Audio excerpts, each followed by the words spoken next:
পারলো না মসজিদের ভিতরে আচার খেয়ে কোথায় জুতো কোথায় কি এসে বাইরে এসে একে হাঁপ ছেড়ে বেঁচেছে। বাইরে এসে দেখবেন ঘন্টার পর ঘন্টা দাঁড়িয়ে আছে, কোনো অসুবিধে নেই, আছে না? মনে হবে কুচকিড়মি পেটে বাসা বেঁধেছে, এরা কিন্তু মাহফিলে বসতে পারবে না। যাদেরকে আল্লাহ ভালোবাসেন, মহাব্বত করেন, জান্নাতি বলে পছন্দ করেন, তাদেরকে আল্লাহ পাক জান্নাতের মজলিসে বসাবেন। আমরা যারা আসছি মজলিস আমরা ফাঁকা রাখবো না, কারণ কয়েকটা জায়গায় ফাঁকা রাখতে নেই। নামাজ যখন আদায় করেন নামাজের কাতারে ফাঁকা রাখা যায়? কথা বলেন, ফাঁকা রাখলে নামাজ হবে? নিজের খেয়ালে পিছনে একটা কাতার একা একাই করেই শুরু করে দিলেন, যে ও ভ্যান চালায় ওর পাশে দাঁড়াবো না, ও আমি একটা এমএ পাস লোক আর ওর পাশে গরিব মানুষের পাশে গিয়ে দাঁড়াবো। পিছনে এসে একটা নতুন কাতার তৈরি করলেন, নামাজ হবে? হবে? হবে না। ওই জায়গায় ফাঁকা রাখলে হবে না। কে কালো কে সাদা, কে কোন বংশের দেখা যাবে না। একই কাতারে একই পাটিতে গায়ে গায়ে দাঁড়াতে হবে। আর এক জায়গায় যেখানে কোরআন ও হাদিসের কথা আলোচনা হয় ওই মজলিস ফাঁকা রাখতে নেই, গায়ে গায়ে বসতে হয়। কে খুশি হন? আমার আল্লাহ খুশি হন। কে খুশি হন? আমরা কাকে খুশি করতে এসেছি? আর যদি ফাঁকা রাখি খুশি হবে কে? তাহলে আমরা কার খুশি করতে এসেছি? আল্লাহকে খুশি করতে এসেছি। মনোহরির দোকান বসেনি, মিষ্টির দোকান বসেনি, বিশাল ছেলে পিলেরা গলায় ওন্না দিয়ে ঘোরে না, মুখে চিক চিক চিক ঝিকঝিক দিয়ে ঘুরছে না, মেয়েরা বেপর্দায় বেহায়ার মতো ঘুরছে না। অনেকের চিন্তা এই মিলাদ কি কবুল হবে? একটা মনোহরির দোকান বসলো না, ফুচকার দোকান নেই, মিষ্টির দোকান কোথায়, পানের দোকান কোথায়, ছেলে মেয়েদের ঠেলাঠেলি কোথায়? অনেকের ধারণা ছোট মিলাদ, ছোট মিলাদ। অনেকে বলে না ছোট মিলাদ। মিলাদের মধ্যে ছোট বড় আছে নাকি? ছোট আর বড় আছে। আমরা নিয়েছি আমাদের মতো কিছু তক্তা, তারা বলে কোথায় হবে? বলে বাড়িতে আমি একা দিচ্ছি। বলে না, ছোট মিলাদ আমি করি না। কি মিলাদ করে না? ছোট মিলাদ হুজুর করে না। আমার রাসূল পাক সাল্লাল্লাহু আলাইহি ওয়াসাল্লাম, আল্লাহর হাবিব, দিন দুনিয়ার বাদশা, একটা মানুষকে দেখলেই তাকে দিয়ে মিলাদ শুরু করে দিতেন, মাহফিল শুরু করে দিতেন। আর একটা দামি গাড়ি কিনে 40,000 টাকা ভিজিট করে কপাল ফাটা বলে বাড়ির মিলাদ করি না, বড় মিলাদে যাও, বড় মিলাদে। আর আমার রাসূল একজনকে দেখলে তার সঙ্গে মিলাদ করতেন। জোরে বলেন। শুধু আবু জেহেলের কাছে আল্লাহর রাসূল 4000 বার মাহফিল করেছেন। খুশি হয়ে বলবেন না? সেই নবীর কথা আলোচনা করব। কার কথা আলোচনা করব? ওয়ারাফা'না লাকা যিকরাক। আমার আল্লাহ বলেন পৃথিবীতে যত আলোচনা আছে সব থেকে দামি আলোচনা, গুরুত্বপূর্ণ আলোচনা আমার বন্ধুর আলোচনা, আমার দোস্তের আলোচনা। একবার খুশি হয়ে বলে। সেই জন্য অথর্বেদের মধ্যে দেখছিলাম আল্লাহু মুহাম্মাদুর রাসূলান কাং বারশ আল্লাং আল্লাং ইল্লালতি ইল্লা।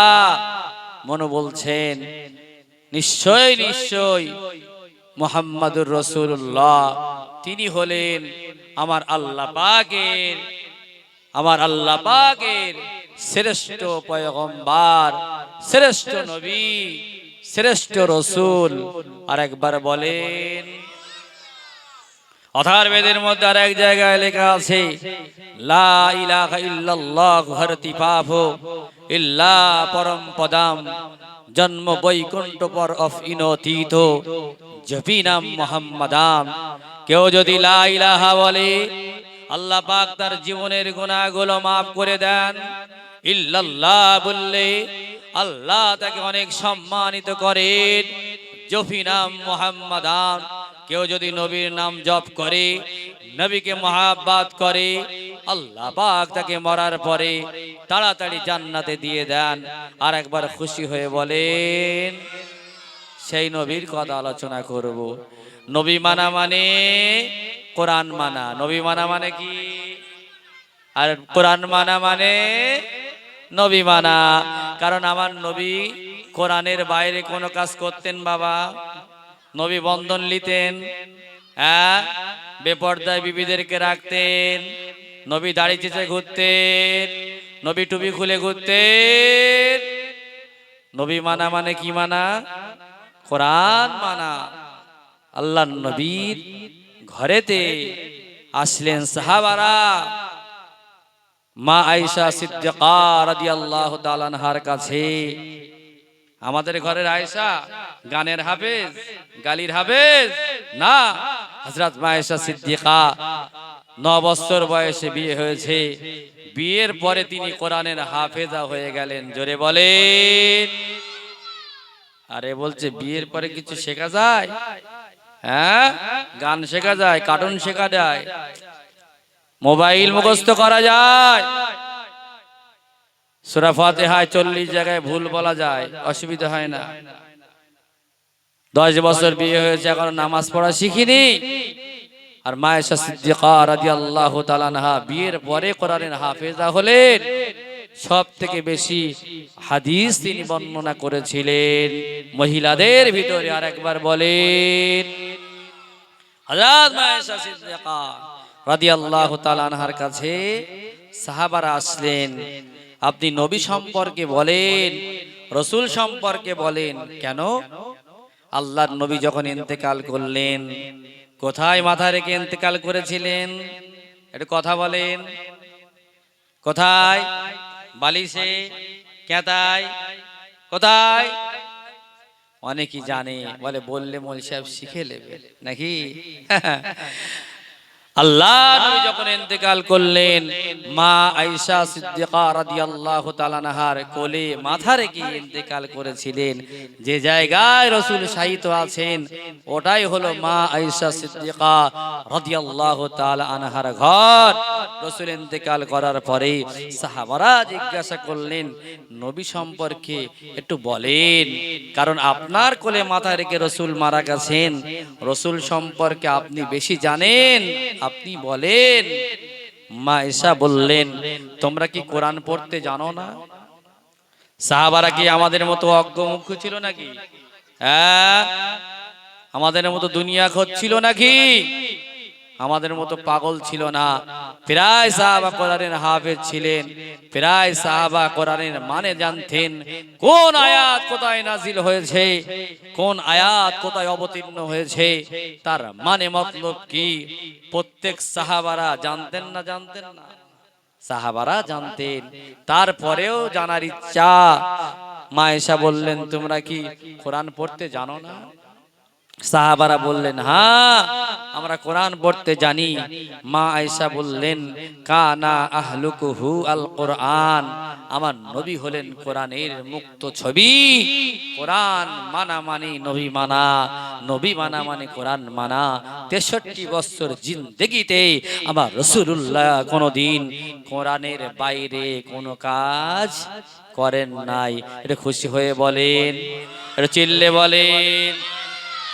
তাহলে কোরআনের আলোচনা করা মানে কার আলোচনা? নবীর আলোচনার মধ্যে রয়ে গেছে। নবীর আলোচনা করলে কোরআনের ভিতরে।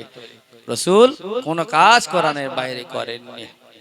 মাসের ভিতরে বাবাজিরা ভাইজানেরা মাসের ভিতরে 12টি মাসের ভিতরে সব থেকে দামি মাস, সব থেকে গুরুত্বপূর্ণ মাস, সব থেকে মর্যাদাপূর্ণ মাস একটি মাস ওই মাসটির নাম হলো পবিত্র রমজানুল মুবারক মাস। পবিত্র রমজানুল মুবারক মাস আল্লাহ কোরআনে জানিয়ে দিলেন, শাহরু রমাদানাল্লাযী উনজিলা ফীহিল কুরআন হুদাল লিন্নাস ওয়া বাইয়িনাতিম মিনাল হুদা ওয়াল ফুরকান। কোরআন শরীফের 2 নম্বর পারা 7 নম্বর পৃষ্ঠা সূরাতুল বাকারা। আমার আল্লাহ 12টি মাসের ভিতরে একটি মাসকে সব থেকে দামি করলেন, উৎকৃষ্ট করলেন, সম্মানিত করলেন। ওই মাসটার নাম পবিত্র রমজানুল মুবারক মাস। আমি রমজানুল মুবারক মাসকে জিজ্ঞাসা করলাম, প্রশ্ন করলাম, ও রমজানুল মুবারক মাস, তোমার এত দাম কেন, তোমার এত সম্মান কেন? রমজান মাসে একটা রোজা রাখলে 70টি রোজা রাখার সওয়াব পাওয়া যায়। একটা নফল কাজ করলে আমার আল্লাহ ওই নফলটা ফরজ কাজের সমতুল্য করে দেয়। ও রমজান মাসে একবার আল্লাহ বললে 70 বার আল্লাহ বলার সওয়াব পাওয়া যায়। বলো রমজান মাস, তোমার এত দাম কেন, তোমার এত সম্মান কেন? রমজান মাস আমাকে জানিয়ে দিল, ও আল্লাহর বান্দা, এর আগে আমার এত দাম ছিল না, আমার এত সম্মান ছিল না, আমার এত ইজ্জত ছিল না। এই মাসে কোরআন নাজিল হওয়ার কারণে, কোরআনের ছোঁয়া লেগে, কোরআনের স্পর্শ লেগে আমি রমজান মাস আমার সম্মানটা, আমার ইজ্জতটা আমার আল্লাহ বাড়িয়ে দিয়েছে।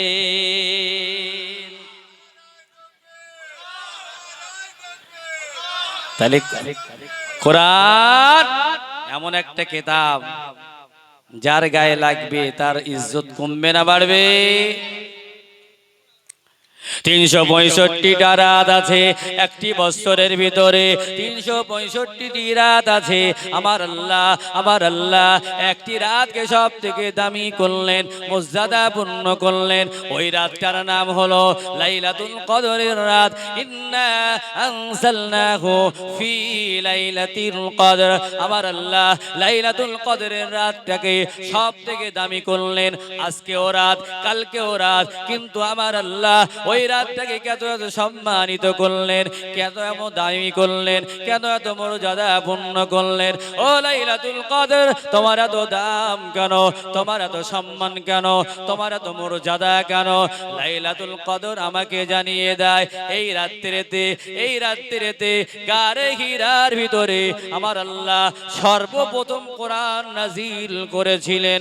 ইকরা বিসমি রাব্বিকাল্লাযী খালাক, খালাকাল ইনসানা মিন আলাক, ইকরা ওয়া রাব্বুকাল আকরাম আল্লাযী আল্লামা বিল কলম, আল্লামাল ইনসানা মা লাম ইয়ালাম। আমার আল্লাহ গারে হীরাতে প্রথম যে 5 আয়াত নাজিল করেছিলেন, ওই রাতটা ছিল কদরের রাত। ওই রাতে কোরআন আসার কারণে আমি কদরের রাতটা আল্লাহর দরবারে সব থেকে দামি হয়ে গেছি। এমন রাত, এমন একটা মর্যাদাপূর্ণ রাত। ইন্না আনজালনাহু ফি লাইলাতিল কদরি ওয়া মা আদরাকা মা লাইলাতুল কদর, লাইলাতুল কদরি খায়রুম মিন আলফি শাহর। একটা রাত ইবাদত করবেন আর ফেরেশতারা 1000 রাত ইবাদত করবে। ফেরেশতারা 1000 রাত ফেরেশতারা ইবাদত করবে, আর আপনি 1 রাত ইবাদত করবেন। 1000 রাত অপেক্ষা নেকি আল্লাহ আপনাদের আমল নামায় লিখে দেবেন। খুশি হয়ে বলেন, ওই রাতের দাম বাড়লো কেন? ওই রাতে কি নাজিল হয়েছে? আল্লাহর কোরআন নাজিল হয়েছে। ফেরেশতাদের ভিতরে কোটি কোটি কোটি কোটি অগণিত ফেরেশতা আছে। সব ফেরেশতার ভিতরে আমার আল্লাহ একটি ফেরেশতাকে সব থেকে দামি করলেন, সব থেকে মানি করলেন, সব থেকে উৎকৃষ্ট করলেন। ওই ফেরেশতার নাম হলো নাযালা বিহির রূহুল আমিন। ওই ফেরেশতার নাম রূহুল আমিন। হযরত জিবরাইল ফেরেশতা আল্লাহ পাকের কোটি কোটি কোটি কোটি কোটি কোটি ফেরেশতা আছে। ও জিবরাইল তুমি কি কাজ এমন করলে, তুমি এমন কি ভালো কাজ করলে, তার বিনিময় আল্লাহ তোমাকে সব ফেরেশতাদের সরদার বানিয়ে দিলেন, সব ফেরেশতাদের মাথার মুকুট বানিয়ে দিলেন, মুআল্লিমুল মালাইকা বানিয়ে দিলেন। ও জিবরাইল কেমন কাজ তুমি করেছিলে? জিবরাইল বলে না না, এমন কোন কাজ করতে পারিনি, এমন কোন আমল করতে পারিনি, তবে আমার দ্বারা আমার আল্লাহ নাযালা বিহি রূহুল আমিন, আমার আল্লাহ পবিত্র কালামুল্লাহ শরীফ 23 বছর ধরে টুক টুক টুক টুক করে রাসূলের কাছে এসেছে। ওই কোরআনটা আমি জিবরাইল একা ঘাড়ে করে নিয়ে আসতাম বলে আমার আল্লাহ কোরআনের ছোঁয়া পেয়ে, কোরআনের ভালোবাসা পেয়ে আমার আল্লাহ আমাকে ফেরেশতাদের সরদার বানিয়ে দিয়েছে। সব ফেরেশতা বলেন, ফেরেশতারা কি ঘুমায়? কোন ফেরেশতা ঘুমায় না? ফেরেশতারা খায়? কথা বলেন, খায় নাকি? ফেরেশতারা পেশাব পায়খানা করে? আপনাদের মতো নাতিপোতা আছে নাকি ফেরেশতাদের? আছে নাকি? না। ফেরেশতারা কি করে? 24 ঘন্টা কি কাজ করে? কবি চাষ করে, বেগুন চাষ করে না, 24 ঘন্টা আল্লাহর ইবাদত করছে। এই ফেরেশতাদের মধ্যে শ্রেষ্ঠ ফেরেশতার নাম কি? হযরত জিবরাইল আমিন আলাইহিস সালাম। কেন নাম, কেন ধাম? কোরআন নিয়ে আসা যাওয়া করেছে, আল্লাহ সকলের সেরা বানিয়ে দিয়েছেন, শ্রেষ্ঠ বানিয়ে দিয়েছেন। পৃথিবীর জমিনে ও ভাই জানেরা, পৃথিবীর জমিনে যত ভাষা আছে ইংরেজি শেখানোর জন্য অনেক লাফালাফি। ইংরেজি না শিখলে, সন্তান না শিখলে যেন সম্মান পাওয়া যায় না, ইজ্জত পাওয়া যায় না, সন্তানের বাপ বলে যেন দাবি করা যায় না।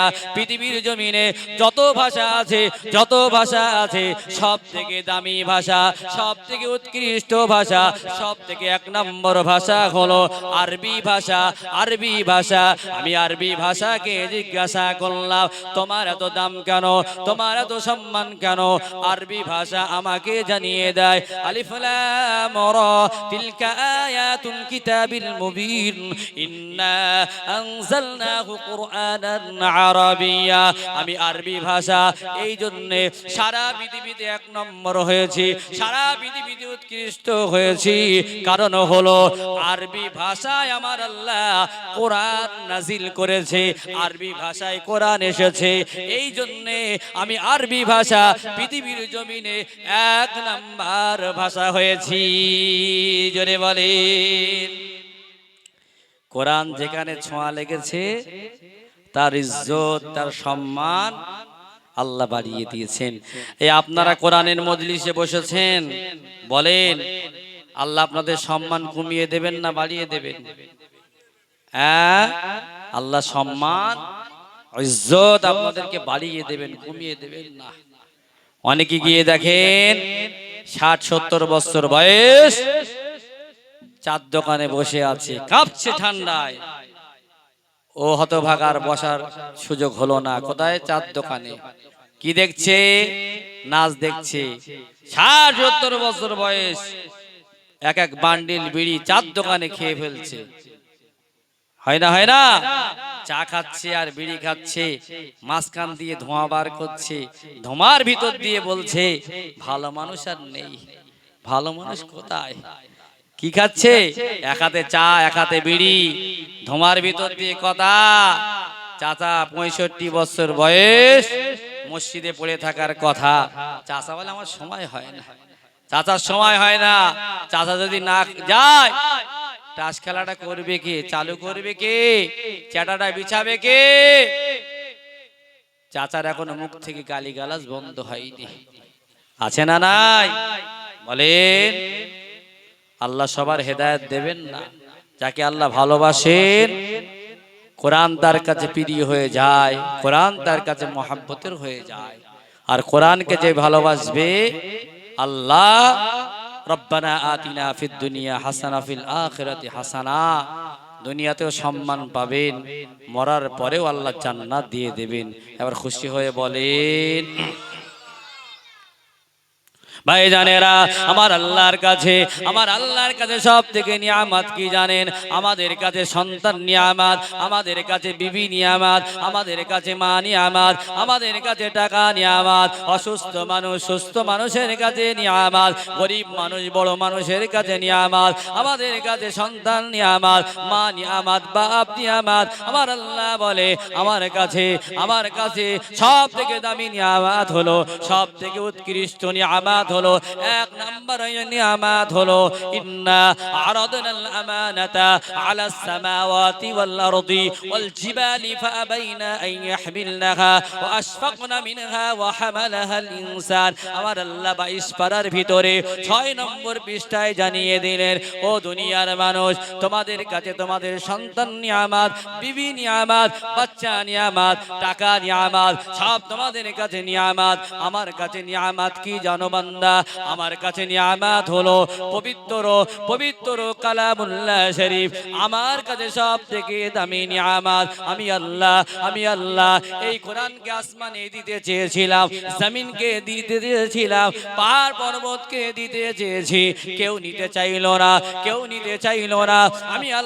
আমি আল্লাহ যদি এই কোরআনকে পাহাড়ের উপরে দিয়ে দিতাম, পাহাড়ের উপরে চাপিয়ে দিতাম, লাউ আনজালনা হাযাল কুরআন আলা জাবালিন লারাআইতাহু খাশিআম মুতাসাদ্দিআম মিন খাশিয়াতিল্লাহ ওয়া তিলকাল আমসালু নাদরিবুহা লিন-নাসি লাআল্লাহুম ইয়াতাফাক্কারুন। কোরআন শরীফের পারা নম্বর 28 পৃষ্ঠা নম্বর 7 সূরাতুল হাশরের ভিতরে আল্লাহ জানিয়ে দিয়েছেন, আমার আল্লাহ বলেন এই কোরআন যদি আমি পাহাড়ের উপরে নাজিল করতাম, পাহাড়ের উপরে দিয়ে দিতাম, এ দুনিয়ার মানুষ, এ জগতের মানুষ, তোমরা দেখতে পেতে এই কোরআন এমন গরম কিতাব, কোরআন এমন দামি কিতাব, এই কোরআনের ভারীতে পাহাড়টা মাটির সঙ্গে মিশে গিয়ে ধুলো হয়ে যেত, ছাই হয়ে যেত।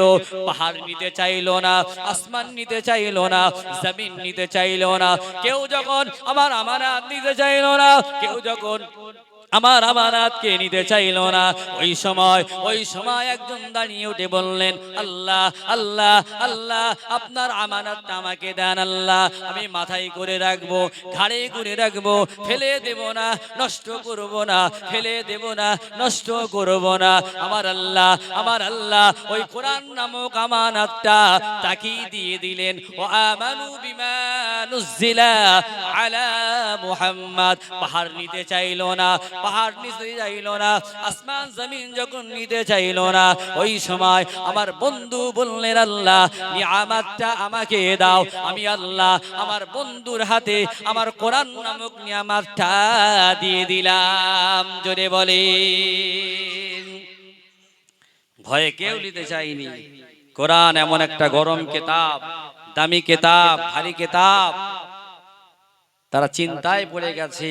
নবী বললেন, আল্লাহ কেউ যখন নিতে চাইলে না, আপনি আমাকে দেন, আমি কোনোদিন নষ্ট করব না, ক্ষতি করব না, বেইজ্জতি করব না, ঘাড়ে করে মাথায় করে ইজ্জতের সঙ্গে রাখবো। আমার আল্লাহ বললেন, ইন্না নাহনু নাযালনা যিকরা ওয়া ইন্না লাহু লাহাফিজুন। হাবিব গো, আমি আল্লাহ ওই কোরআনের হেফাজতের দায়িত্ব আমি রেখে দিলাম। কিয়ামত পর্যন্ত যতই এসআইআর করুক, আর চক্রান্ত করে এর ভিতরে এনআরসি করে লিখ, যাই করে লিখ, সব তো আমরা পরিষ্কার হয়ে গেছি। এসআইআর হচ্ছে কি এনআরসি হচ্ছে, আর পরিষ্কার হতে আপনাদের বাকি আছে। ভেবেলেন এটা এনআরসি হচ্ছে, এইভাবে এসআইআর হওয়ার কথা নয়। যারা আগের মানুষ তারা পরিষ্কার জানে, নাম ভুল হয়ে গেলে, কেউ মারা গেলে বাড়ি এসে একটু ঠিকঠাক করে ফর্ম ফিল আপ করে ব্যাস কাজ মিটে গেল। আবার দেখছি নাম ফিরে আসছে, না জানি আবার কার নাম ফিরে আসে। আপনি মনে মনে করছেন কোর্টে যাব, আপনি মনে মনে করছেন বিচারে যাব, সুপ্রিম কোর্টে ছাড়া এই বিচার হবে না। সুপ্রিম কোর্টে আপিল করতে গেলে বেশি টাকা লাগবে না, অল্প খরচে হয়ে যাবে। প্রথম সুপ্রিম কোর্টে কোনো আপিল করতে গেলে 2.5 লক্ষ টাকার দরকার। কত দরকার? আপনার ভ্যান বিক্রি করে দিলে হবে তো নাকি? হবে না? হয়ে যাবে ইনশাল্লাহ। হ্যাঁ, দেখি কি করে, দেখি কি করে। চোর ঘরে ঢুকেছে, দেখি কি করে। চুরি করছে, দেখি কি করে। নিয়ে চলে যাচ্ছে, এখনো বলছে দেখি কি করে। দেখতেই থাকেন, দেখতেই থাকেন। সব জাতি যখন এক হচ্ছে, আমরা মুসলমান এক হতে পারলাম না। আল্লাহ পাক ওয়াতাসিমু বিহাবলিল্লাহি জামিআন ওয়া লা তাফাররাকু, আল্লাহ আমাদের যেন এক হয়ে চলবার তৌফিক দান করেন। একটু খুশি হয়ে বলেন দরুদ সালাম মিলাদ কিয়াম পড়ব জীবন ভোর, দরুদ সালাম মিলাদ কিয়াম পড়ব জীবন ভোর, পাই যেন নূরের নবীর নুরানি নজর। বাচ্চারা বলো তো, দরুদ সালাম মিলাদ কিয়াম পড়ব জীবন ভোর, পাই যেন নূরের নবীর নুরানি নজর। দরুদ সালাম মিলাদ কিয়াম পড়ব জীবন ভোর, পাই যেন নূরের নবীর নুরানি নজর। চাই যেতে চাই মদিনার শহর নবীজির দারে, চাই যেতে চাই মদিনার শহর নবীজির দারে, ধন্য যেন করে নবীর দিদারে, ধন্য যেন করে নবীর দিদারে। দরুদ সালাম মিলাদ কিয়াম পড়ব জীবন ভোর, পাই যেন নূরের নবীর নুরানি নজর। কোরআন পাকে 26 পারায় বলছেন রব্বানা, নবীজিকে ছাড়া মোদের ঈমান হবে না। কোরআন পাকে 26 পারায় বলছেন রব্বানা, নবীজিকে ছাড়া মোদের ঈমান হবে না। জাহান্নামে কেউ যাবে না দেখলে নবীরে, জাহান্নামে কেউ যাবে না দেখলে নবীরে, ধন্য যেন করে নবীর দিদারে। দরুদ সালাম মিলাদ কিয়াম পড়ব জীবন ভোর, দরুদ সালাম মিলাদ কিয়াম পড়ব জীবন ভোর, পাই যেন নূরের নবীর নুরানি নজর। লা ইলাহা ইল্লাল্লাহ,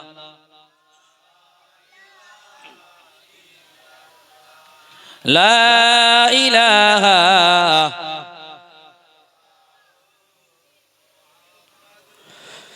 সবাই বলেন আলহামদুলিল্লাহ।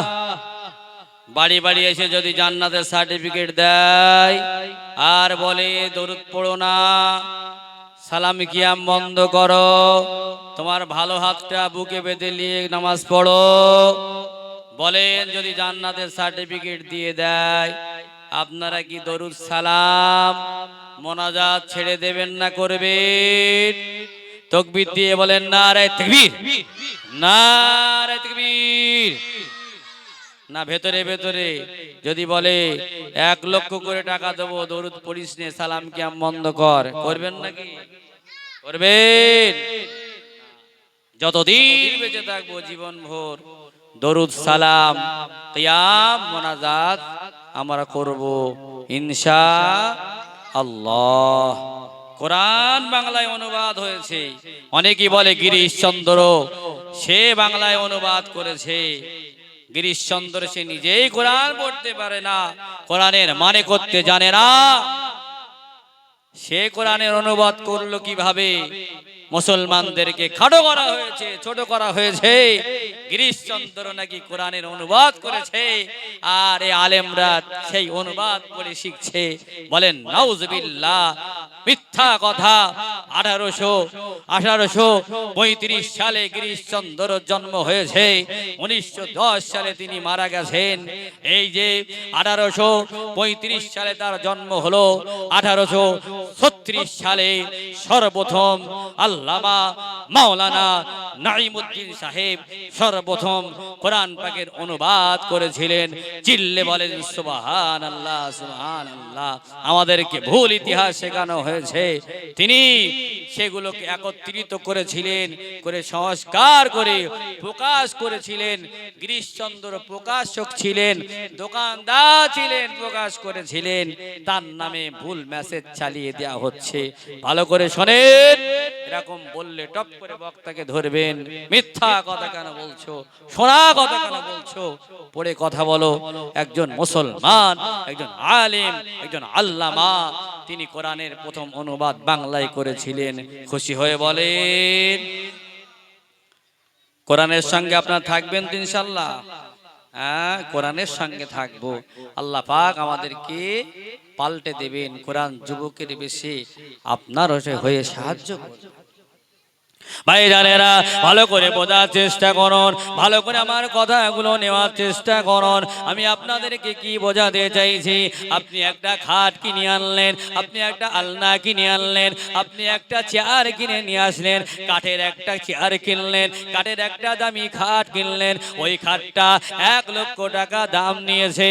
ওই খাটে প্রত্যেক দিন আপনি ঘুমাতে যান, প্রত্যেক দিন আপনি শুতে যান, প্রত্যেক দিন উঠতে যান, প্রত্যেক দিন পা লেগে যায়, প্রত্যেক দিন পা লাগে। ওঠার সময়, নামার সময় কাঠের উপরে পা দিয়ে শুয়ে থাকেন।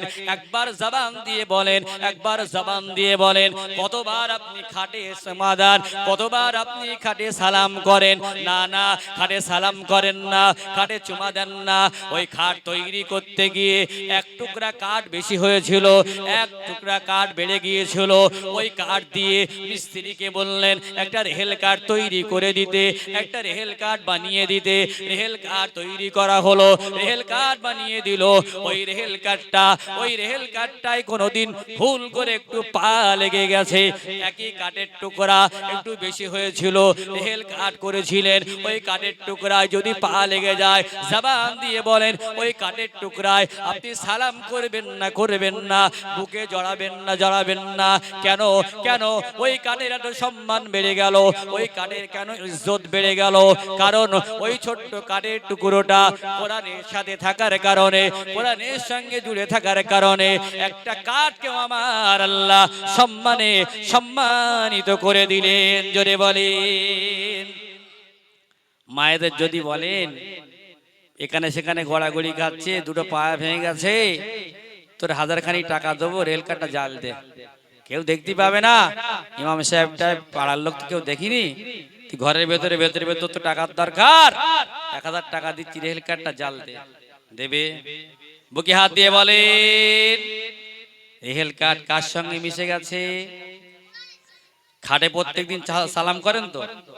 1.5-2 লাখ টাকা দাম, ফুল করা, ডিজাইন করা, সালাম করেন না? অনেকেই করে। যারা রেল কাঠে সালাম করেন না, তারা খাটে সালাম করে।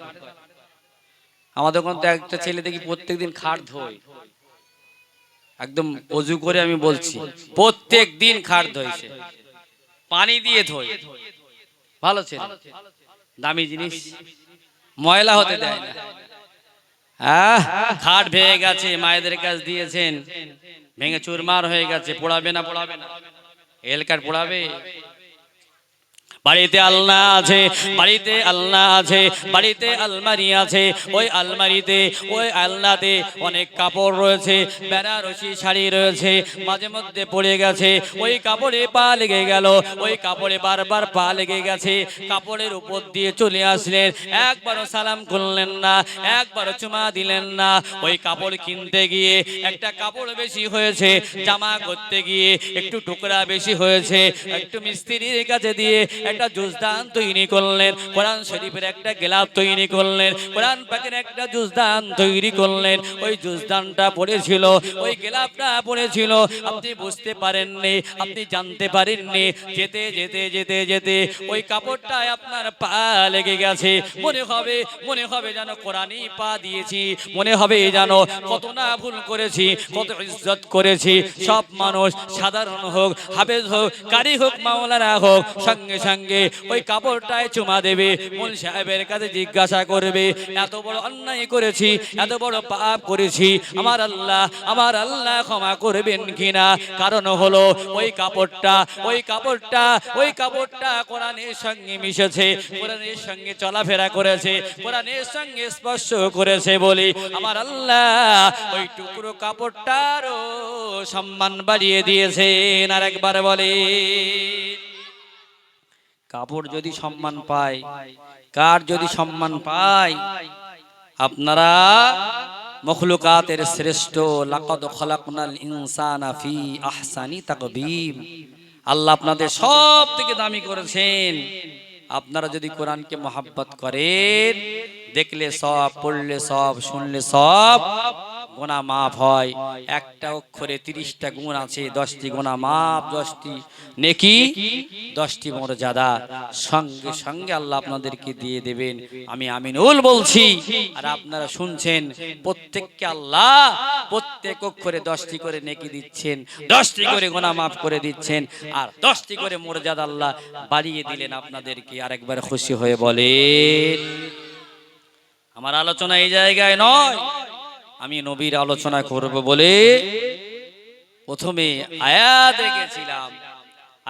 রেখেছিলাম যে নবী এসেছে, আলিফ লাম রা কিতাবুন আনজালনাহু ইলাইকা লিতুখরিজান নাসা মিনাজ যুলুমাতি ইলান নূর, অন্ধকার দূর করার জন্য যে কালাম এসেছে, যে নবীর উপরে কালাম নাজিল হয়েছে, সেই নবীর কথা খুলকে আযীম বলা হয়েছে আমার নবীকে। আমার নবী পাকের দুটো দিক ছিল, একটা হলো সুরাত আর একটা হলো সিরাত। কথা বলেন, একটা হলো সুরাত আর একটা হলো সিরাত।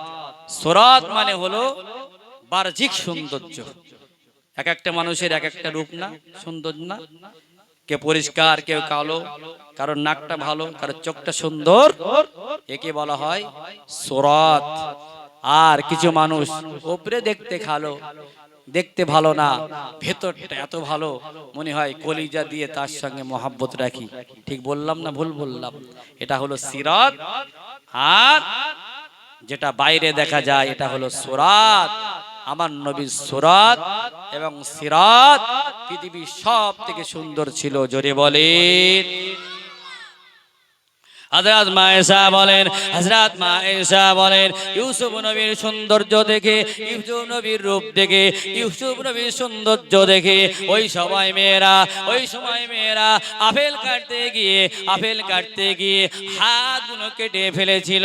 কারণ হলো ইউসুফ নবীকে আমার আল্লাহ পৃথিবীর অর্ধেক সৌন্দর্য দান করেছিলেন, অর্ধেক সুন্দর আমার আল্লাহ দিয়েছিলেন। ওই ইউসুফ নবীকে দেখতে গিয়ে মেয়েরা তার সৌন্দর্যে পাগল হয়ে হাতগুলো কেটে ফেলেছিল।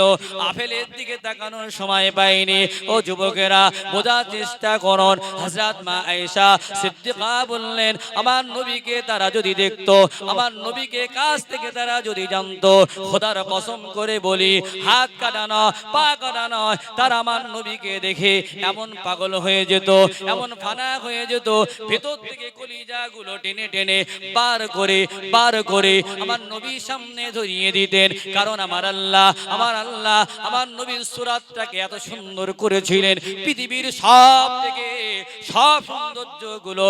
সৌন্দর্যগুলো আমার আল্লাহ আমার হাবিব নবীকে দিয়ে দিয়েছিলেন। পৃথিবীর মানুষের যত রূপ আছে সব এক জায়গায় করে আল্লাহ কাকে দিলেন? আমার হাবিবকে, নবীকে। সেই নবীর ভালোবাসতে কষ্ট লাগে, ময় করতে কষ্ট লাগে। ও ভাইজানেরা, আমার নবী কেমন ছিলেন? আমার নবী বিরাট লম্বা ছিলেন না, যে লম্বা দেখতে খারাপ লাগে। আমার নবী এমন বেটে ছিলেন না যে বেটে দেখতে খারাপ লাগে। আমার নবী মাঝারি ছিলেন, বড় সৌন্দর্য ছিলেন। আমার নবী কেমন দেখতে ছিলেন? আমার নবী পরিষ্কার ছিলেন, সাদা ছিলেন। আমার নবীকে দেখে মনে হতো লাল লাল লাল লাল, গোলাপি গোলাপি মনে হতো। আমার নবীকে নবীকে আল্লাহ আল্লাহ এত সুন্দর করেছিলেন, এত সুন্দর করেছিলেন। হযরত মা আয়েশা বলেন, হযরত মা আয়েশা বলেন, আল্লাহর নবীর শরীরটা এমন যদি ছিল, এমন যদি ছিল, আমি দেখে মনে করতাম আমার রসুলের গায়ে মতি বাঁধানো আছে। সারা শরীরটা যেন কে যেন মতি দিয়ে বাঁধিয়ে রেখে দিয়েছে। ও ভাইজানেরা, আমার নবী কেমন ছিলেন, আমার নবী কেমন ছিলেন? হযরত মা আয়েশা বলেন, আমি অন্ধকার রাত্রে, ঘরে কোনো তেল ছিল না, ঘরে কোনো লাইট ছিল না, একটু শাড়ি সেলাই করব, একটু কাপড় সেলাই করব, এত অবস্থা খারাপ ছিল। আমি অন্ধকার ঘরে বসেছিলাম। এমন সময় আমার হাবিব নবী আসলেন, আমার প্রিয় নবী আসলেন। আসার সঙ্গে সঙ্গে আমার রসুলের গায়ের জ্যোতিতে, আমার রসুলের সৌন্দর্যই আমি দাঁড়িয়ে থাকতে বললাম। আমার রসুলের গায়ে এমন জ্যোতি ছিল, এমন জ্যোতি ছিল, আমার আল্লাহ এমন ভাবে তৈরি করেছিলেন। আমার রসুলের গায়ের জ্যোতিতে আমি আয়েশা, আমার ছেঁড়া কাপড়গুলো, আমার ছেঁড়া পোশাকগুলো আমি আয়েশা সেখানে অন্ধকারে সেলাই করে নিলাম। কি সুন্দর করে আল্লাহ আমার নবীকে পাঠিয়েছে, হ্যাঁ? আর আমাদের কি অহংকার, কি তাকব্বারি। দুটো পয়সা হয়েছে ভাই, ওখানে চটে গিয়ে বসবে, চটে গাড়ি এসি বাড়িয়েছি, হ্যাঁ, দোকানে এসিতে বসে থাকি। আমি মাস্টারি চাকরি করি, আর এই হাজি সাহেব ইমাম সাহেব বললি ওখানে বসবো নাকি? তোরা কে বস, তোরা অনেকদিন গোশ খাইনি, তোরা কে বস। কি অহংকার বলেন তো! মাথা থেকে পা পর্যন্ত একটা জায়গা দেখান যে সেই জায়গা দিয়ে খুশবু বার হয়, সেই জায়গা দিয়ে সেন্ট বার হয়। আছেন কেউ? এদিকে থাকতে পারে, আমাদের দিক তো নেই। কারো আছে? নাক দিয়ে যদি পানি বার হয়, বিবি বলবে কি হচ্ছে, কি হক করে একটু বমি করেছেন, ছেলে পেলে বল যাবো, ঘরের মধ্যে বমি করতে এসছে। চোখের কোণে একটু ময়লা, বন্ধুরা বলছে আস্তে আস্তে, কি ব্যাপার? তোমার চোখের কোণে ময়লা, যেখান দিয়ে দেখছি সব ময়লা বার হচ্ছে। পেশাব পায়খানার কথা ছেড়ে দিলাম, খেটে এসেছেন, গা দিয়ে ঘাম বার হচ্ছে, গা দিয়ে ঘাম। বউ কোনোদিন বলে না, বাচ্চা কোনোদিন বলে না, আব্বা হাতটা দাও তো একটু চুমা দেই। তুমি ঘাম বেরোলি যে কি সেন বার হয়, তোমার ঘাম এত খুশবু কেন বলে? সেই মানুষের এত অহংকার। قل أرأيتم إن أخذ الله سمعكم وأبصاركم وختم على قلوبكم من إله غير الله। 7 পারার 10 নম্বর পৃষ্ঠা আল্লাহ জানিয়ে দিয়েছেন, বান্দারে ইচ্ছা করলে তোর চোখটাকে অন্ধ করে দিতে পারি, কানটাকে কালা করে দিতে পারি। আমি আল্লাহ বলার শক্তি কেড়ে নিতে পারি। যদি কেড়ে নেই বল, পৃথিবীর কোন শক্তি আছে তোর কান ফিরিয়ে দেবে, চোখ ফিরিয়ে দেবে, বলার শক্তি ফিরিয়ে দেবে? বান্দারে পৃথিবীতে কেউ নেই আবার ফিরিয়ে দিতে পারে, একমাত্র আমি আল্লাহ তোকে ভালোবেসে এই নিয়ামত দান করেছি। জোরে বলেন, একটু চিল্লে বলা যাবে না? কিসের অহংকার, কিসের অহংকার? আমার নবী কেমন ছিলেন ভাইজানেরা? আমার নবীর কেমন চুল ছিল? আল্লাহর নবীর চুলটা বড় লম্বা ছিল না, বিরাট লম্বা ছিল না। আমার নবীর চুলটা আবার বিরাট কোকড়ানো ছিল না। আমার নবীর চুলটা দেখলে মনে হতো ঢেউ খেলা, ঢেউ খেলা, ঢেউ খেলা মনে হতো, কতই না সুন্দর মনে হতো। আমার রসুল যখন চুল রাখতেন, বাবরি চুল রাখতেন, বাবরি চুল রাখতেন, কখনো কান পর্যন্ত, কখনো কানের লতি পর্যন্ত, আবার কখনো ঘাড় পর্যন্ত। আবার আমার রসুল কখনো কখনো ছোট ছোট ছোট ছোট চুল রাখতেন। আল্লাহর নবী ন্যাড়া হয়ে ঘুরতেন না, সুফিয়ানা হয়ে ঘুরতেন না। আল্লাহর নবী হজের সময় উমরার সময় ন্যাড়া হতেন, বাকি কোনো সময় আমার রাসূলুল্লাহ ন্যাড়া হতেন না। সব সময় আমার রাসূলুল্লাহ ফিটফাট সুন্দর হয়ে আমার রাসূলুল্লাহ থাকতেন। আর একবার বলেন, তাহলে চুল রাখতে গেলে বাবরি চুল রাখা যায়। এই আমাদের ছেলেরা মেসি পাগল, মেসি মেসি মেসি। তার আগের দিন আমি হাওড়া জেলায় প্রোগ্রামে গেছি, আমি তো জানিনি 3-4 ঘন্টা রাত থেকে ছেলে পিলে আসতেছে, রাত থেকে ভোরবেলা থেকে। 5,000, 7,000, 10,000 টাকা টিকিট কে 14,000 টাকা কোথায় কেরালা, এখান থেকে সেখান থেকে। কাকে দেখতে আসছে? কাকে দেখবে? Messi Messi Messi. পাগল হয়ে গেছে, পাগল। জীবনে যে কোনো দিন পেশাব করে, তার জন্ম থেকে, তার দাদার থেকে কেউ আজও পর্যন্ত পেশাব করে একদিনও পানি নেয়নি। তার জন্য মুসলমানের ছেলেরা মেসি মেসি মেসি, ওরা পায়খানা করেও পানি নেয় না। খবর রাখেন, খ্রিস্টানরা পায়খানা করে পানি নেয়? হ্যাঁ, যেখানে সেখানে হাত দেবে না, পানি নেয় না, তুলো ব্যবহার করে, বিভিন্ন কৌশল অবলম্বন করে। মুসলমানের ছেলেরা পাগল। এত হাঁকা হাঁকলো, ফিরি তাকালো না। ভালোবাসায় প্যান্ডেল, স্টেজ, চেয়ার ভেঙে ভালোবাসা প্রকাশ করে জেলখানায় অনেকে চলে গেল, বিরাট ইতিহাস তৈরি করলো। হে মুসলমান, যেভাবে তুমি ডাকলে, ওইভাবে যদি তুমি আমার আল্লাহকে একটা দিন ডাকতে, খোদার কসম, আল্লাহ জান্নাতটা তোমার নামের পাশে লিপিবদ্ধ করে দিতেন। এবার খুশি হয়ে বলেন, মান তাশাব্বাহা বিকওমি ফাহুয়া মিনহু। যে যার ভালোবাসবে, তার সঙ্গে তার হাসর নাসর হবে। সারা শরীরে যে ট্যাটুগুলো লাগানো আছে মেসির গায়ে, সব দাজ্জালের ট্যাটু লাগানো আছে। চিরদুশ্মন, জীবনে কোনোদিন জন্ম থেকে ভুল করেও, মিথ্যে করেও, অভিনয় করেও একবার মুখ থেকে আল্লাহ বলেছে? শুনেছেন? ভালোবাসা লেগেছে, মহাব্বত লেগেছে, চেয়ার ভাঙছো। আল্লাহ দেখেন, আল্লাহ ছাড় দেন, আল্লাহ ছেড়ে দেবেন না।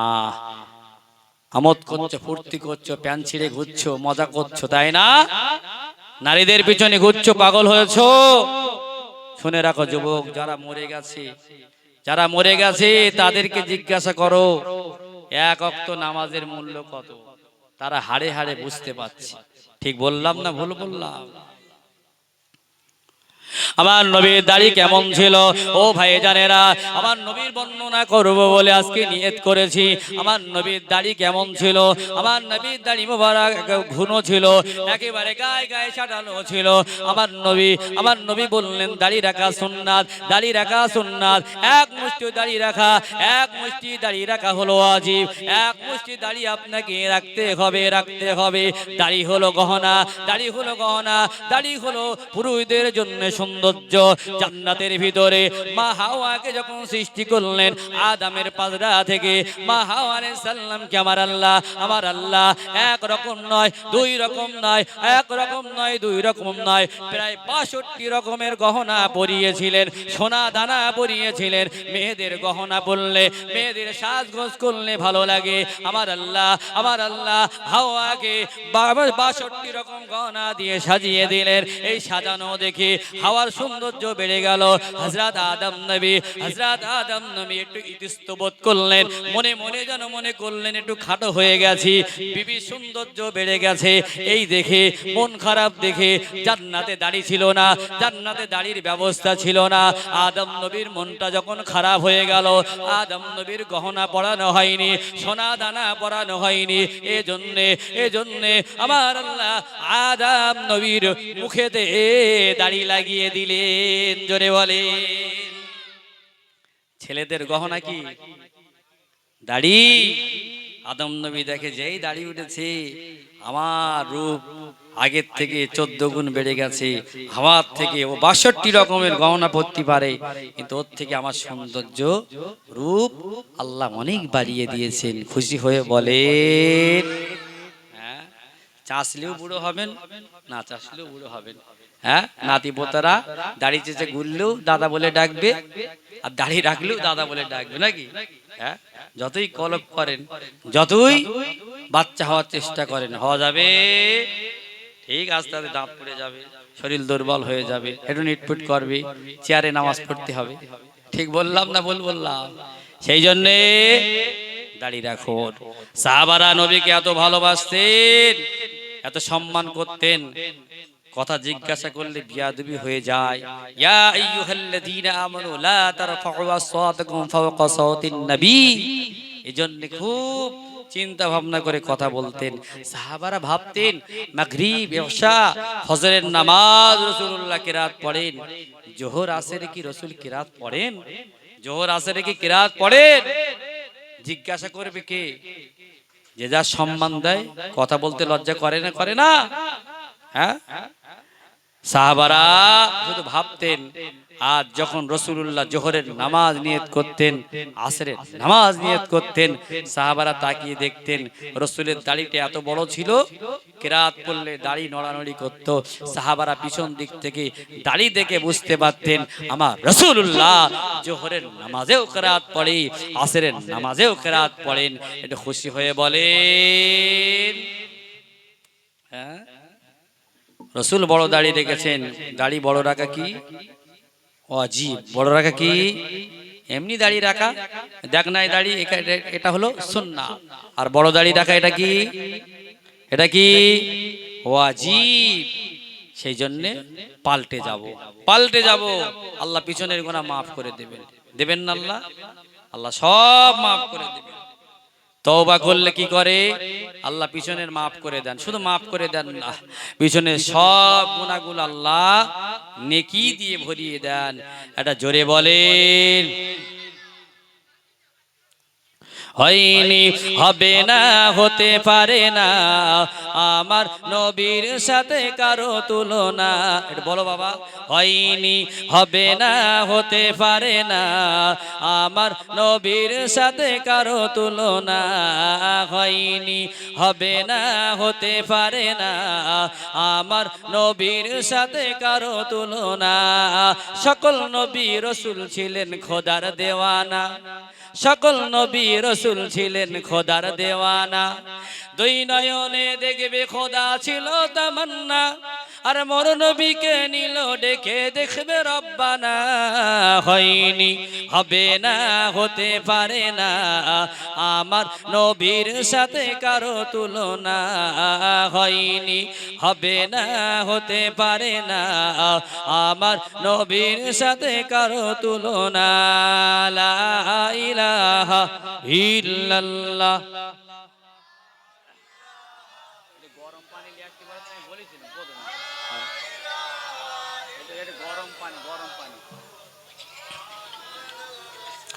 সবাই বলেন আলহামদুলিল্লাহ।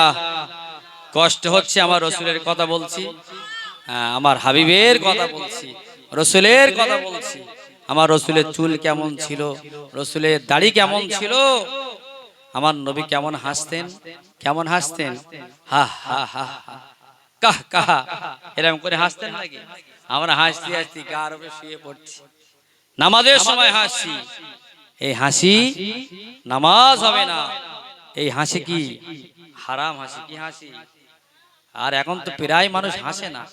প্রত্যেক সপ্তাহে বন্ধনের টাকা, প্রত্যেক সপ্তাহে লোনের টাকা, কিস্তির টাকা, টাকা জোগাড় করবে না হাসবে, টাকা জোগাড় করবে না হাসবে। ও ভাইজানেরা, ও ভাইজানেরা, আমার কথায় রাগ নেবেন না, আমার কথায় দুঃখ নেবেন না। আল্লাহর নবী, আল্লাহর হাবিব সব সময়ের জন্যে, সব সময়ের জন্যে হাসি মুখে থাকতেন, হাসি মুখে কথা বলতেন। একটা সময়ের জন্যে আমার রাসূলুল্লাহ হাসি ছাড়া কথা বলতেন না, হাসি ছাড়া আলাপ করতেন না। আল্লাহর নবীর ঘরেতে মা আয়েশা সিদ্দিকা বলেন, একদিন নয়, 2 দিন নয়, 3 মাস হয়ে গেছে, 3 মাস হয়ে গেছে, একদিনও ঘরেতে চুলা জ্বালাতে পারিনি, একদিনও রান্না করতে পারিনি। হাদিয়া এসেছে, কোনোদিন খেয়েছি, কোনোদিন খাইনি, কোনোদিন খেয়েছি, কোনোদিন খাইনি। তারপরেও 3 মাসের ভিতরে কোনোদিন দেখিনি, কোনোদিন দেখিনি আল্লাহর নবী মুখটা মলিন করে রয়েছে। ঘরে চাল নেই, ডাল নেই, কিছুই নেই, আটা নেই। তারপরেও আমার রাসূলুল্লাহ সব সময়ের জন্য হাসি মুখে কথা বলতেন, হাসি মুখে কথা বলতেন। আমি আপনাদেরকে বলবো, আমার মহাব্বতের ভাইয়েরা, আমার পাগলেরা, হাসি মুখে কথা বলবেন, হাসি মুখে কথা বলবেন। কারণ হলো আমার রাসূলুল্লাহ বললেন, ওয়াজহিকা সাদাকা, ওয়াজহিকা সাদাকা। যে মানুষটা হাসি মুখে কথা বলে, প্রত্যেক কথায় আমার আল্লাহ একটা সাদকা দেওয়ার সব তার আমাল নামায় লিখে দেন। জোরে বলেন। হেসে হেসে কথা বললে কি খুশি হয়? আমার আল্লাহ খুশি হয়, আমার নবী খুশি হয়। সবসময় মুখে একটু হাসি হাসি রাখবেন। কিসের মন মরা? মন মরা থাকলেও মরে যেতে হবে, হাসি মুখে থাকলেও মরে যেতে হবে, অসুস্থ থাকলেও মরতে হবে, অসুস্থ না থাকলেও কি মরতে হবে না? হবে না? মরতে হবে। তাহলে মন খারাপ করে লাভটাকে, একটু হাসি মুখে থাকি, সেই তো মরতে হবে নাকি? হেসে হেসে যাই। প্রত্যেক কথায় যদি একটা সাদগা দেওয়ার সব হয়, আর সাদাকাতু তারাবদুল বালা ওয়া তাজিদু ফিল উমর, বাড়ির বালা মুসিবাত আমার আল্লাহ দূর করে দেবেন। আর একবার বলেন, হাসি মুখে থাকলে বাড়ির মুসিবত কি করবেন? আল্লাহ দূর করে দেবেন। ও ভাই জানেরা, আমার নবীর কথা বলছি। আমার নবী কেমন ছিলেন? আমার নবী কেমন ছিলেন? আমার নবীর থুতু মুবারক কেমন ছিল? আল্লাহর নবীর থুতু কেমন ছিল? হযরত আনাস রাদিয়াল্লাহু তাআলা আনহু 10 বছর আমার রাসূলুল্লাহর বাড়ির খাদেম ছিলেন, রাসূলুল্লাহর বাড়িতে ছিলেন। হযরত আনাস বলেন, আমার নবী পাক একদিন আমার খোয়াতে থুতু ফেলে দিলেন। থুতু ফেলে দেওয়ার পর আমি পানি পরীক্ষা করতে লাগলাম। মদিনার জমিনে যত কুয়া আছে সব পানিগুলো চেক করতে লাগলাম, সব পানিগুলো দেখতে লাগলাম। সব পানিগুলো টেস্ট করবার পরে দেখি আমার রাসূলুল্লাহ আমার কুয়ায় পানি ফেলে দিয়েছে, আমার কুয়ায় থুতু ফেলে দিয়েছে। এই থুতুর কারণে মদিনার যত কুয়া আছে, মদিনার যত পানি আছে, সব পানির থেকে আমার কুয়ার পানিটা আমার আল্লাহ মিষ্টি করে দিলেন, আমার আল্লাহ মিঠা করে দিলেন। জোরে বলেন। রসুলের থুতু মুবারকের ওসিলায় পানিটা কি হয়ে গেল? মিষ্টি হয়ে গেল। 1-1.5 মাস আগে আমি মদিনায় গিয়েছিলাম, মক্কায় গিয়েছিলাম। ওই কথাটা আমি শুনেছি বা পড়েছি। আজ সেটা চোখে আমি দেখলাম। বীরে রোমা, বীরে শেফা বলে একটা কুয়া বদরের কাছে রয়েছে, বদর প্রান্তরের একদম কাছে রয়েছে। বীরে শেফা বলে একটা কুয়া রয়েছে। হাজী সাহেবরা বলতে পারবেন, আমার রাসূলুল্লাহ মদিনা থেকে মক্কা দিকে আসছিলেন। মক্কা দিয়ে আসতে আসতে আসতে আসতে আমার রাসূলুল্লাহর সাহাবারা বললেন, ইয়া রাসূলুল্লাহ, ইয়া হাবিবাল্লাহ, পানি পিপাসা লেগেছে। মরুভূমির উপরে আমার রাসূলুল্লাহ বললেন, সামনে একটা কুয়া রয়েছে। সাহাবারা ওই কুয়ায় চলে গেলেন। অনেক পুরাতন কুয়া। ওই কুয়ার পানি তুলতে গিয়ে সাহাবারা লক্ষ্য করে দেখলেন পানিটা দুর্গন্ধ হয়ে গেছে, পানিটা পচে গেছে, পানিটা খারাপ হয়ে গেছে, পানিটা দুর্গন্ধ হয়ে গেছে। সাহাবারা বললেন, ইয়া রাসূলুল্লাহ, ইয়া হাবিবাল্লাহ, ওই পানি পান করা যাবে না, ওই পানি গালে দেওয়া যাবে না, ওই পানি মুখে নেওয়া যায় না, মুখও দেওয়া যায় না। আল্লাহ নবী করলেন কি, আস্তে আস্তে গিয়ে ওই কুয়ার ভিতরে, আমার এখন মনে পড়ছে, আমার মনের নজর দিয়ে আমি কুয়াটা দেখতে পাচ্ছি, গার পশমা শিবিরে উঠছে। ওই কুয়াটা আজও পর্যন্ত আছে। আমার রাসূলুল্লাহ ওই কুয়ার ভিতরে একটু থুতু মুবারক ফেলে দিলেন। দেওয়ার সঙ্গে সঙ্গে সাহাবারা এতটাই বিশ্বাস করতেন, পানিটা যখন তুললেন সঙ্গে সঙ্গে ওই পচা পানিটা, ওই দুর্গন্ধ পানিটা এমন মিষ্টি হয়ে গেল, এমন রোগের শেফা হয়ে গেল।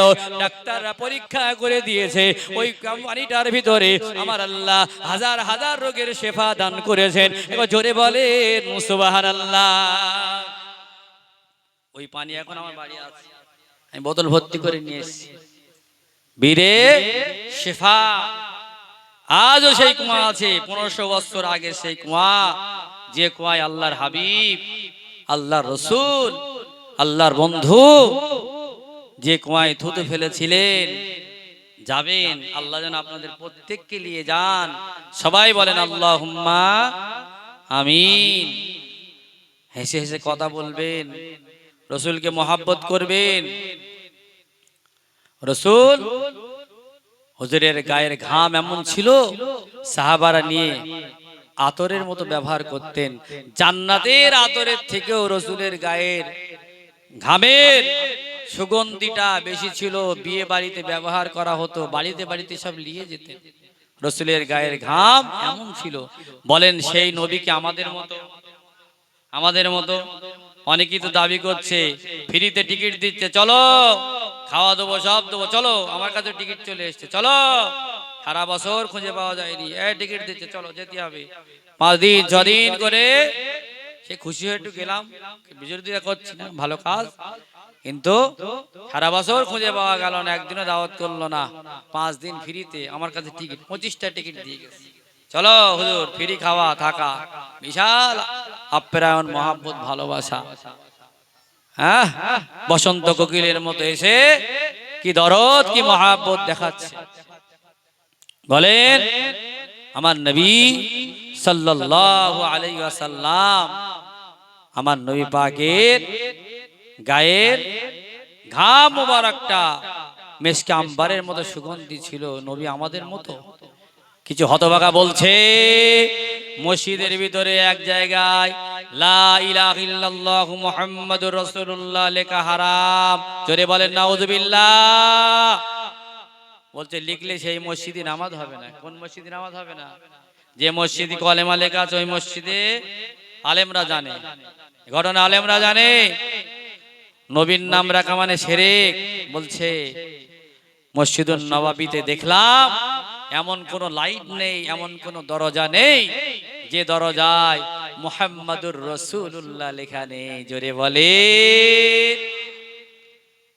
জান্নাতের প্রত্যেক দরজায়, প্রত্যেক প্লেটে, প্রত্যেক কাছে আমার নবীর নাম লেখা আছে। প্রত্যেক দরজা জানলায় লেখা আছে। নবী কি আমাদের মতো? হ্যাঁ, তোমার গায়ের ঘাম দুর্গন্ধ,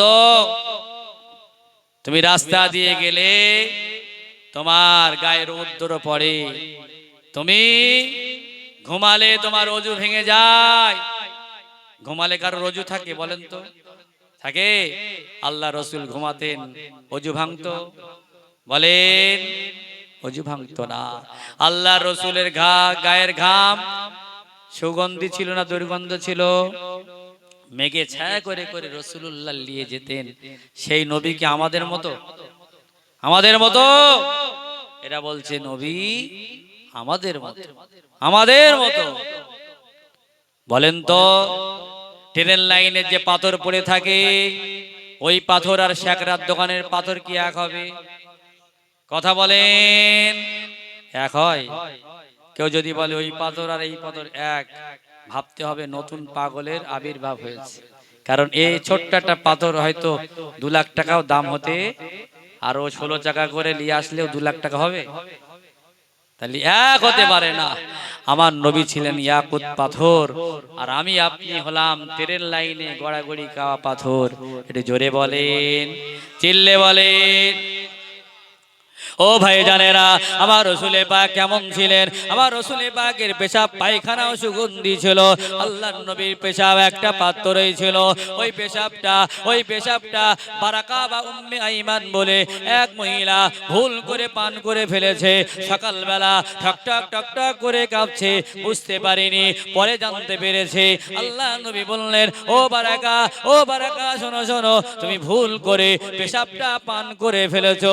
তবে শুনে রাখো, যতদিন আল্লাহ তোমাকে বাঁচিয়ে রাখবে, যতদিন তুমি দুনিয়াতে থাকবে, আমার আল্লাহ কোনোদিন তোমার পেটের রোগ দেবেন না, আমার আল্লাহ তোমার অসুস্থ দেবেন না। রসুলের পেশাব খেয়ে আমার আল্লাহ তার জীবনটা পরিবর্তন করে দিলেন। ও ভাই জানেরা, ইব্রাহিম নবীর মেয়েরা ছিল আগুন পর্যন্ত। ইব্রাহিম নবী মেয়েরাজে গিয়েছিলেন আগুনের ভিতরে, নমরুদের আগুনের ভিতরে ইব্রাহিম নবী মেরাজে গিয়েছিলেন। কথা বলেন ঠিক না বেঠিক? কুলনা ইয়া না রুকুনি বারদাম ওয়া সালামান আলা ইব্রাহিম। আগুনের ভিতরে গিয়ে ইব্রাহিম নবী আমার আল্লাহকে দেখেছিলেন। ইউনূস নবীর মেরাজ ছিল মাছের পেটের ভিতরে, লা ইলাহা ইল্লা আনতা সুবহানাকা ইন্নী কুনতু মিনাজ জালিমিন। মাছের পেটের ভিতরে ইউনূস নবীর মেরাজ হয়েছিল। এমন করে মূসা নবীর মেরাজ হয়েছে তুর পাহাড়ে গিয়ে, ওয়াকাল্লামাল্লাহু মূসা তাকলিমা, মেরাজ হয়েছে। আর আমার নবীর মেরাজ হয়েছে সুবহানাল্লাযী আসরা বিআবদিহি লাইলাম মিনাল মাসজিদিল হারামি ইলাল মাসজিদিল আকসা। আমার নবীর মেরাজ হয়েছে আমার আল্লাহর দরবারে গিয়ে এমন কাছাকাছি বসেছিলেন, একটা ধনুক রাখতে যতটা জায়গা তার থেকেও কাছাকাছি আল্লাহর সঙ্গে পাশাপাশি আমার রাসূলুল্লাহ সাক্ষাৎ করেছিলেন। জোরে বলে, অন্যান্য নবীদেরকে আল্লাহ এত কাছাকাছি নিয়ে গিয়েছিলেন। বলেন কোন নবীকে আল্লাহ পাক এত কাছাকাছি নিয়ে যাননি, শুধু আমার আপনার নবী আল্লাহ পাকের এমন বন্ধু, এমন দোস্ত, আল্লাহ পাক আমার নবীকে হাবিব বলে ডেকেছেন। কি বলে ডেকেছেন? হাবিব মানে এমন বন্ধু যার প্রশংসা আল্লাহ নিজেই করেন। আল্লাহ কার প্রশংসা করেন? নবীর প্রশংসা করেন। রসুলের প্রেমে আমার হৃদয়ে পাগল পারা, রসুলের প্রেমে আমার হৃদয়ে পাগল